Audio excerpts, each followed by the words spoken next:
আউযু বিল্লাহি মিনাশ শাইতানির রাজিম। আমি আল্লাহর কাছে বিতাড়িত শয়তান থেকে আশ্রয় প্রার্থনা করছি।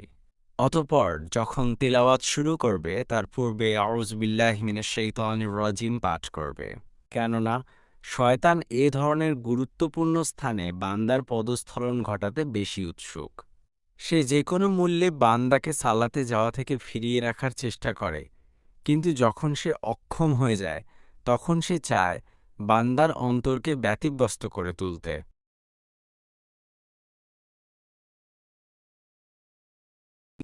খুশু-খুজু নষ্ট করতে তাই সে অন্তরে কুমন্ত্রণা দিতে থাকে, যাতে বান্দা আল্লাহর সামনে দাঁড়িয়েও গায়রুল্লাহকে নিয়ে ব্যস্ত হয়ে পড়ে। তাই বান্দাকে আদেশ করা হয়েছে সে যেন আউযুবিল্লাহ পড়ে, আল্লাহর কাছে বিতাড়িত শয়তান থেকে আশ্রয় প্রার্থনা করে, যেন সে নিজেকে পদস্খলন থেকে নিরাপদ রাখতে পারে,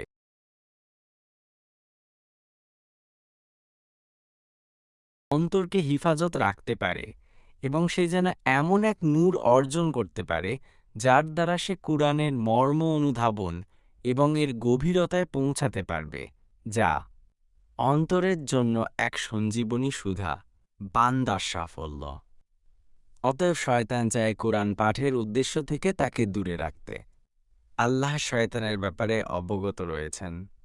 অবগত রয়েছেন তার হিংসা এবং শত্রুতা সম্পর্কে। তিনি এটাও জানেন তার বান্দা শয়তানের মোকাবিলা করতে অক্ষম, অপারগ। তাই তিনি তার নিকট সাহায্য চাওয়া এবং আশ্রয় প্রার্থনা করার নির্দেশ দিয়েছেন, যেন শয়তানের মোকাবিলায় তিনি বান্দার জন্য যথেষ্ট হয়ে যান। যেন বান্দাকে বলা হচ্ছে, তোমার শক্তি নেই এই শত্রুর সাথে লড়াই করার, অতএব তুমি আমার সহায়তা গ্রহণ করো, আমাকে ডাকো, আমি তোমাকে তার কুমন্ত্রণার নাগপাশ থেকে বাঁচিয়ে রাখব।